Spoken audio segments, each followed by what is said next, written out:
Hello, everyone, and welcome to the Prose podcast. I'm your host, Callie Shamus, and today I'm joined by author Katie Gergel to talk about the road to publication and lessons that writers can learn from marketing. Katie Gergel lives in Hoboken, New Jersey, and works as a senior marketing manager for Hearst Magazines in Manhattan. From writing books for her friends in elementary school to earning film and political science degrees at Penn State University, she's always been a storyteller at heart. When she's not forcing her characters into messy scenarios, Katie can be found hunting down the best spicy margarita, gobbling up the latest reality dating show, or planning elaborate themed parties that will force her friends to dress up or vote each other out, or both. You can find Katie online at Katie G. Writes. Let's talk about your recent book deal. What was your journey like getting here? Yeah, well, like most writers, I'm sure I have been a writer my whole life. As soon as I could pick up a pencil, I was super passionate about creating my own stories and writing them down. And I definitely had support from my aunt from a really very early age. She is a creative writing professor and a published author herself. So she was definitely encouraging me and got me these blank bound books that she would say, put your stories in. And I think my love for that kind of grew from there and has just been evolving ever since. And so I've been writing my whole life, but then it was 2020 when the pandemic hit and I had just graduated from college and I wanted to do something to fill my days because I didn't have a job right after graduating and I wanted to feel productive. So I said, let's go back to our greatest love, which is writing, and try to get stories down and see if we can actually finish a book. Because at that point, I had never fully finished a novel. And so, fast forward from there, I have written 5 full manuscripts, and the 5th manuscript that I wrote is the manuscript that I just got my book deal for. So I'm very excited about that. It was a lesson in perseverance. It was not quick, not super easy, but it felt like hard work really paying off. So I signed a 2-book deal with Bantam Dell, which is an imprint of Penguin Random House. And that is for my survivor inspired, kind of Love Island, Parent Trap inspired rom com called Worth Playing For, which was definitely the most fun book I'd ever written. I always say it was the hardest book that I ever wrote, but also the most enjoyable. I did probably the most intense revisions I had ever done for this book, but I think it really, really paid off. And I can see that coming to fruition now with the book deal. That's fantastic. So you had Thanks. mentioned that this was your 5th book. So was Mhm. this the manuscript that got you your agent, or was it one of those prior books? Yes, this is the manuscript that I signed with my agent for. I had written the 4th book that I wrote, I had tried querying, so I had gone through the whole querying process with that one before, but book 5 is the one that I ultimately got my offer for, revised with my agent, and got my book deal for. That's fantastic. Well, Thank you. congratulations. Thank So you. you mentioned pretty intense revisions. So I'm guessing you had revisions with your agent as well as revisions with your editor, correct? So tell me a little bit about that. What did those revisions look like? How editorial is your agent? What was that process like for you?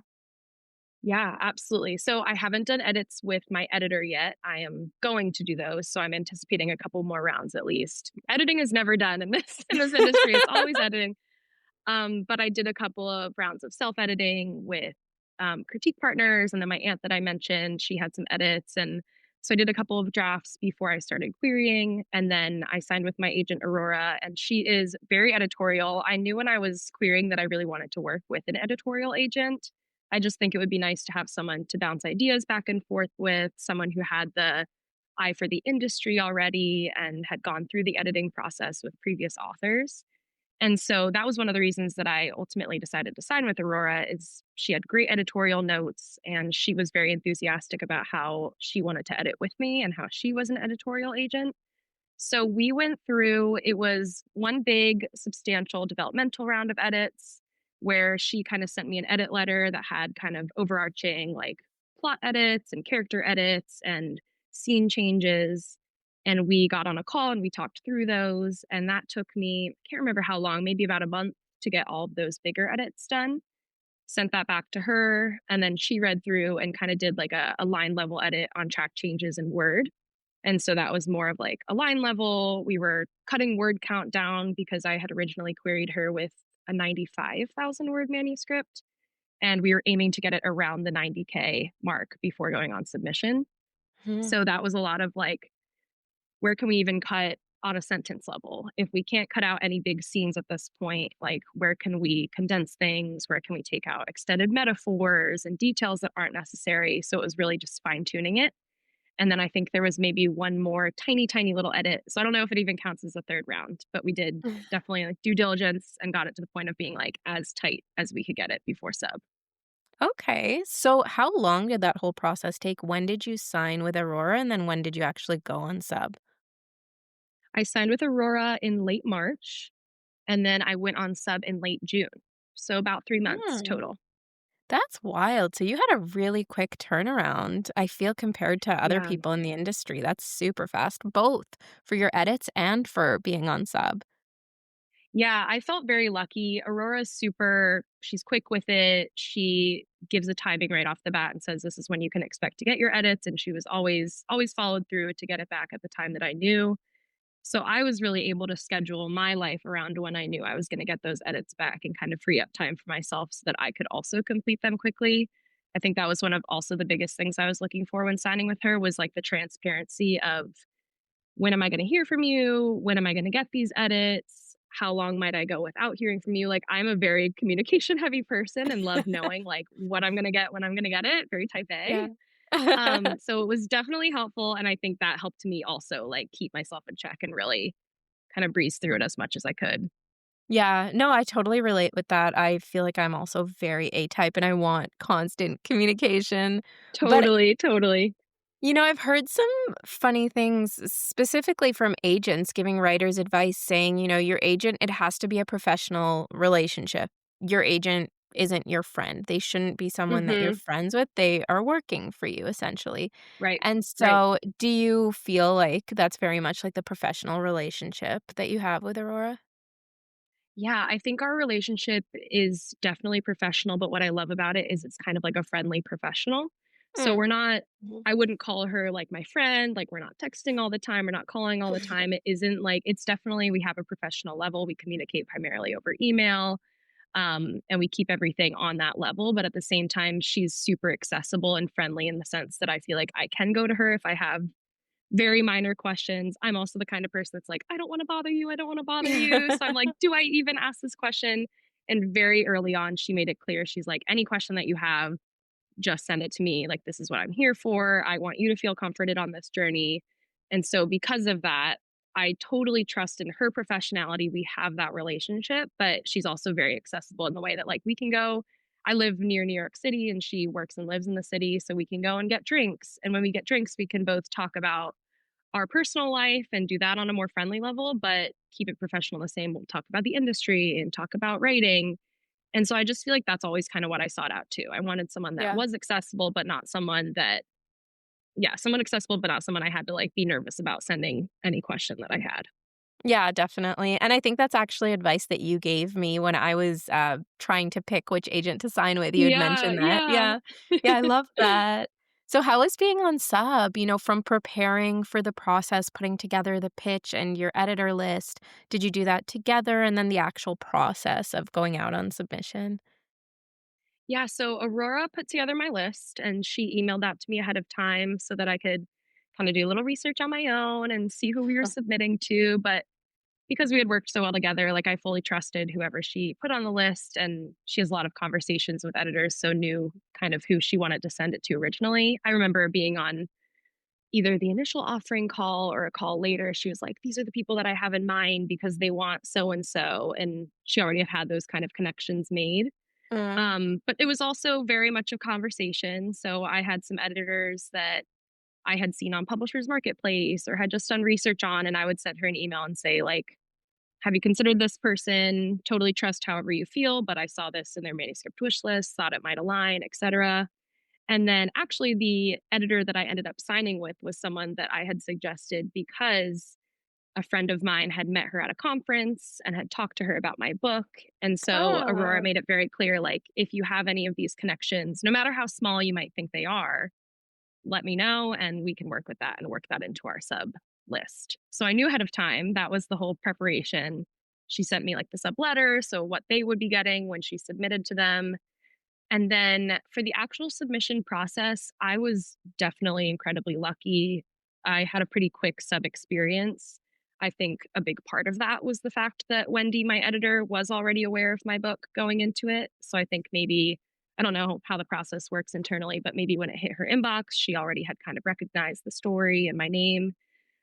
So I was on submission for about 2 weeks. It was from the day we submitted to the day of the offer, which again, I'm so grateful and lucky. Like I was prepared for the long haul. I was like, I've done the querying game.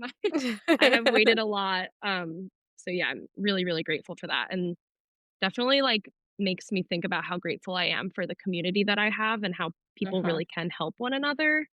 And yeah, I mean, that was definitely, it showed a lot in my sub journey.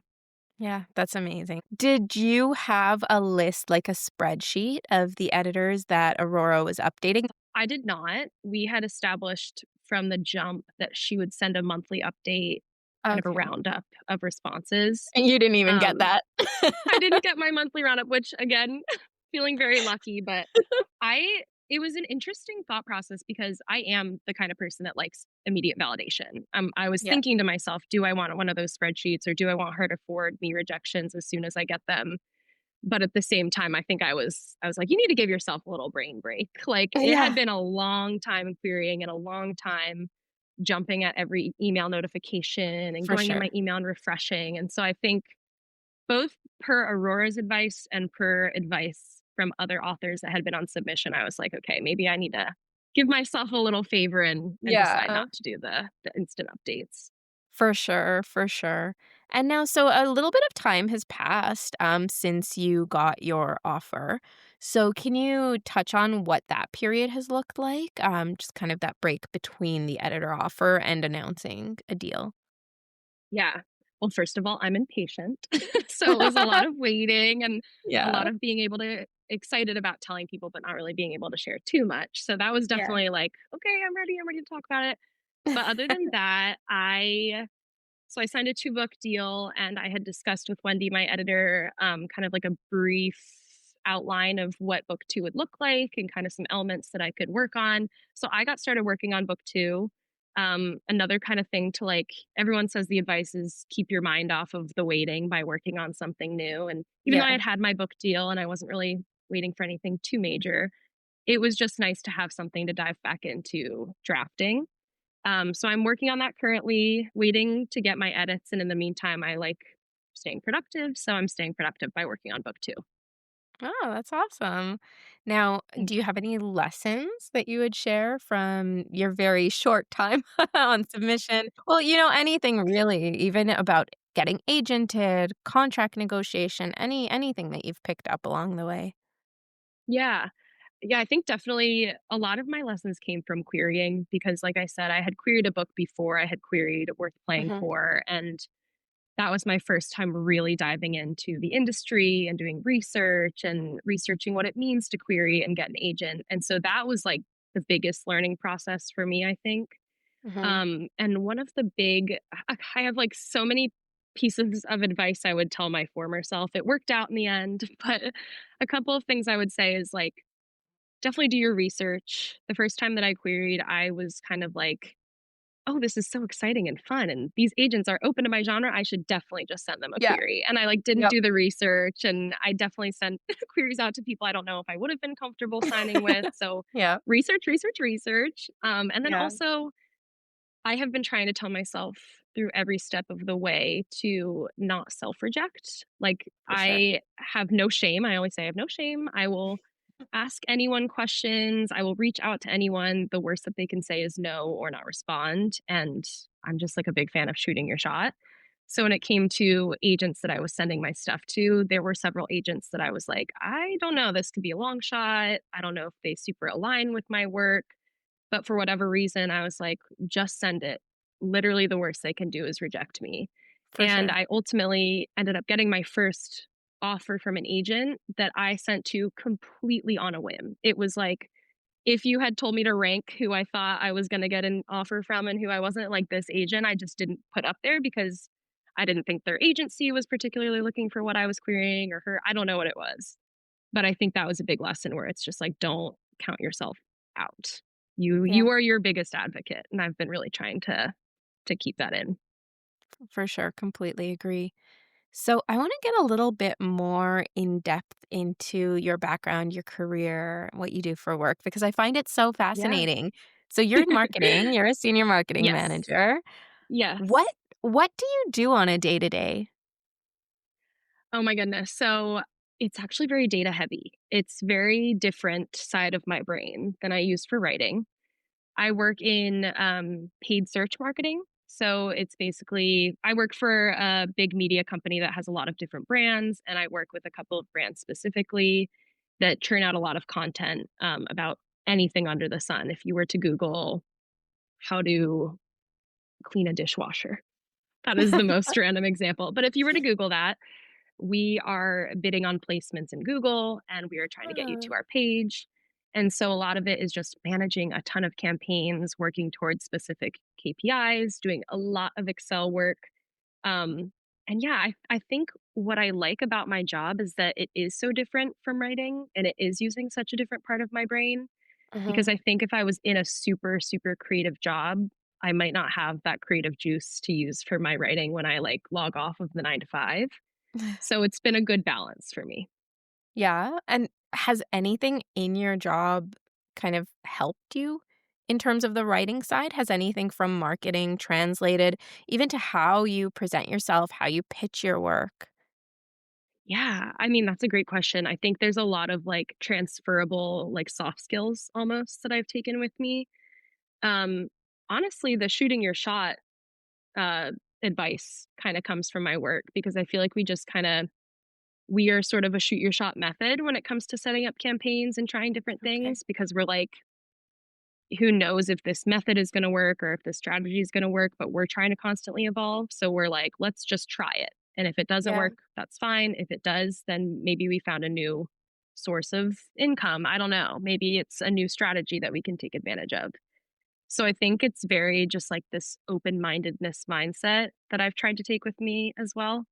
Mm. Um, and also just kind of like maintaining professionalism in my own life, I think, like having a corporate 9 to 5 where I'm talking to different people in the company and need to uphold like an image of the company. I'm kind of translating that into working on my books in like the social media sense of it all. Like I am trying to like translate that professional mindset to the business of writing, if that makes sense. Right. Yeah, it totally does, and I think that, there's a lot floating around about your brand as an author and marketing yourself as a writer. So Totally.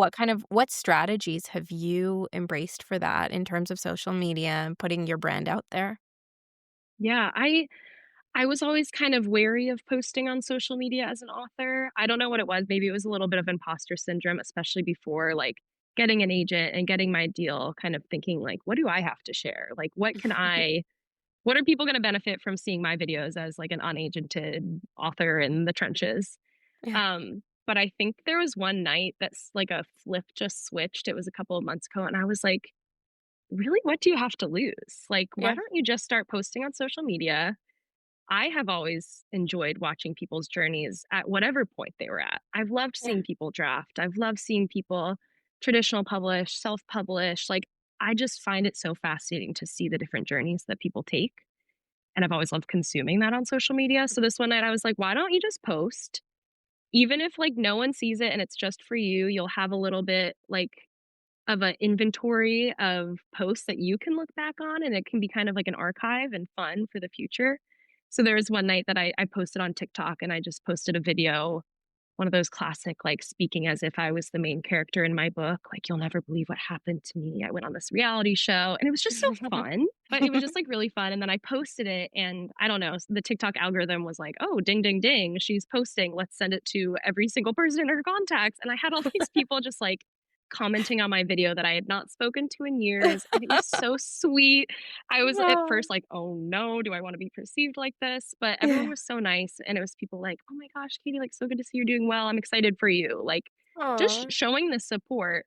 And so I think maybe that was like the light switch that flipped on. And so I've been pretty consistently posting on TikTok since, which has been both fun for me, and also I do have Yeah. kind of like a paper trail pointing towards Yeah. different parts of my journey that I love looking back on. That's wonderful. So your book is about reality TV. You work in the entertainment industry. Can you tell me a little bit about writing for that sphere, like writing in entertainment and reality TV? Totally. It is 100% self-indulgent. I love entertainment, I love reality TV, I love writing what I love. Um, but yeah, so I was a film major in college. I was a film and Okay. political science double major, but I had always loved writing, screenwriting, storytelling, and communications. And so I was in the School of Communications at Penn State, was a film major, and I knew when I came out of college that I wanted to work in media in some way. I think I was Mhm. much leaning towards like the business side of entertainment, the business side of media, and that's like a very big umbrella. So you can get a lot of different jobs. It can be like marketing, PR, comms, creative marketing, just so many different things. But I found myself throughout college and after getting all of these different internships and jobs in the entertainment industry. I had an internship with Disney Channel, which was very interesting, and with like Discovery, and I worked for TLC Network. Like, I just have been consuming media in all possible ways, both professionally and personally. And so, because I'm just a lover of entertainment, reality TV, anything like that, I was like, let's write a book about it. I had never written a Yeah. book in this realm before. It was the second contemporary novel that I had written of the 5 books. I had been in, like, very different genres previously, um, and I love the show Survivor, if that's not abundantly clear by all the times I've posted about it, and so I was like, "Why don't we take the show that I love and turn it into, like, a rom-com? Like, how can we twist it and make it the most fun rom-com possible?"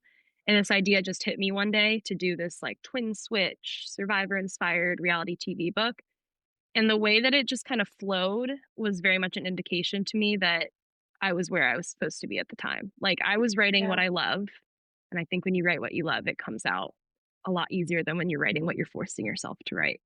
Oh, 100%, definitely. So what are some of the other genres that you wrote? What were your earlier books like? Oh my gosh, definitely a mood writer. So the story would come to me first over the genre. The first book that I wrote was like a sci-fi fantasy, grounded fantasy. I still don't know how to define it. It was like the book that I had been half trying to write my entire life. I was like, let's just do it. It was great. It was fun to finish it, and I'm happy that I finished it. Like, not a good book.